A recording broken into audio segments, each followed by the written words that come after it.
আসসালামু আলাইকুম everyone, welcome to my another cooking video. আজকে আমি আপনাদেরকে দেখাবো মুখে রুচি আসার মতো দারুণ একটি কেকের রেসিপি। তো চলুন দেখে আসি। প্রথমে আমি এখানে একটি প্যানে নিয়ে নিচ্ছি 1 কাপ পরিমাণ দুধ। এখন আমরা এই দুধটাকে একবার বলক আনিয়ে নেব। তারপর একটি কাপে কর্নফ্লাওয়ার এবং একটু গুঁড়ো দুধ আমি পানি দিয়ে মিক্স করে নিয়েছি, সেই মিশ্রণটাই দিয়ে দিয়েছি। এতে করে আমাদের যে মালাইটা বানাচ্ছি সেই মালাইটা একটু ঘন হবে। তো এখন দেখুন এটা অনেকটাই ঘন হয়ে গেছে। আমি এখানে বেকারির ছোট কেকগুলো ব্যবহার করছি, আপনারা চাইলে বেকারির বড় কেকগুলো ব্যবহার করতে পারেন, অথবা আপনারা নিজেও ঘরে আলাদা করে কেক বানিয়ে নিতে পারেন। এখন আমি এই কেকগুলোকে স্লাইস করে নিব।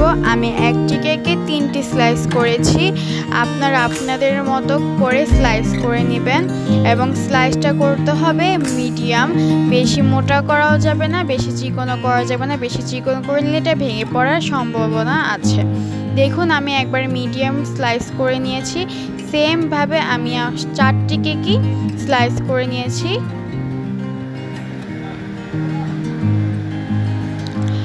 এখন আমি এখানে একটি কাচের বক্স নিয়েছি। এই বক্সটিতে আমি কেকগুলোকে সুন্দর করে সারি অনুযায়ী সাজিয়ে দিচ্ছি একের পর এক।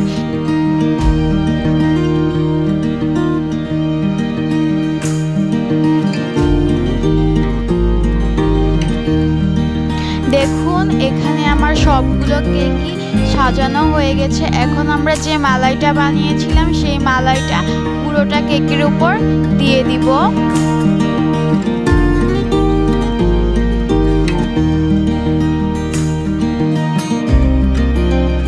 এখন আমি কিছু কাঠবাদাম এবং কিশমিশ কুচি করে দিয়ে দিয়েছি, এতে করে দেখতে কেকটা ভালো দেখাবে।